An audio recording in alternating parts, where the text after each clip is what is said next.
السلام علیکم ورحمت الله. زه شبیر احمد امین یم او تاسو زده کوئ مایکروسافټ ایکسل. په دې لیسن کې به زده کوو چې د سم او سم اف ترمنځ څه توپیر دی. نو دلته کې ما سره یو ټیبل دی، دا ما سره مسلسله شمیره ده، دې ځای کې ما سره ایټم دی، دا کمپنی ده، ریټ دی، کوانټیټي ده او ټوټل دی.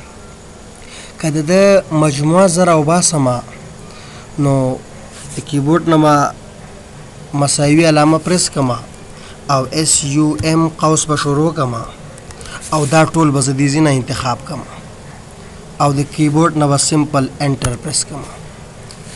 4,500 دا د مجموعه راغله.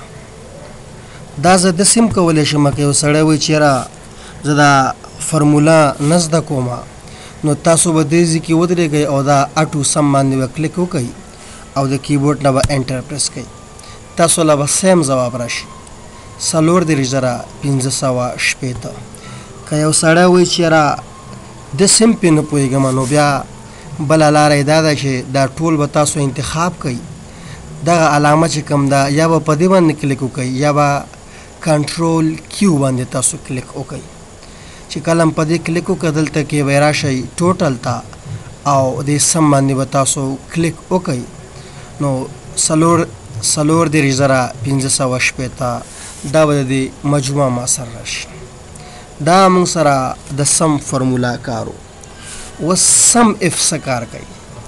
ځکه داسې وایم چې دا سی ډي ده، نو ما ته یوازې هلته دا سی ډي جمع کړه، د سی ډي مجموعه جمع کړه، مطلب شل یو دی، بله سی ډي دا د شل دا شو او بله سی ډي دا شوه شل دا شو، شلو شل څلوېښت 50. نو زه یم چې ما ته یوازې سی ډي جمع کړه یا یوازې منیټور ما ته ټولو مجموعه راکړه او بخې جمع د ټولو مجموعه را ما ته راکړه. دلته چې کومه سی ډي دي که 15 ځلې تکرار راغلي که 10 ځلې تکرار راغلي د هغې مجموعه ما ته راکړه. نو دې ځای کې بیا سم فرموله کار نه کوي، مجبور یو چې د سم اف نه مونږ کار واخلو.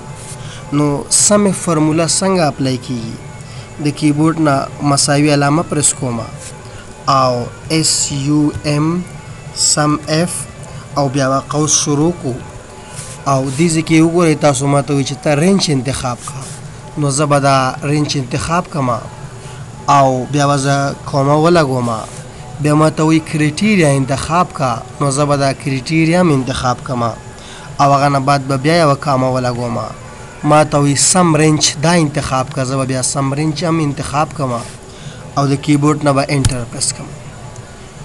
ګورئ دې ځای کې زه اوس سی ډي ورکوم نو اتومات به ما سره جواب 80 راشي.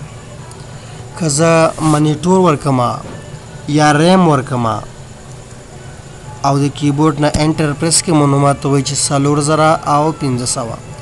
که تاسو منول دا هم جمع کوئ نو همدغه جواب راځي. دا خو ما سره یو وړوکی ټیبل دی، خو که تاسو سره ټیبل ډېر زیات غټي او زیاته ډیټا پکې وي نو بیا هغه منول ډېره زیاته سخته ده، مجبور یې چې تاسو فرمولې نه کار واخلئ.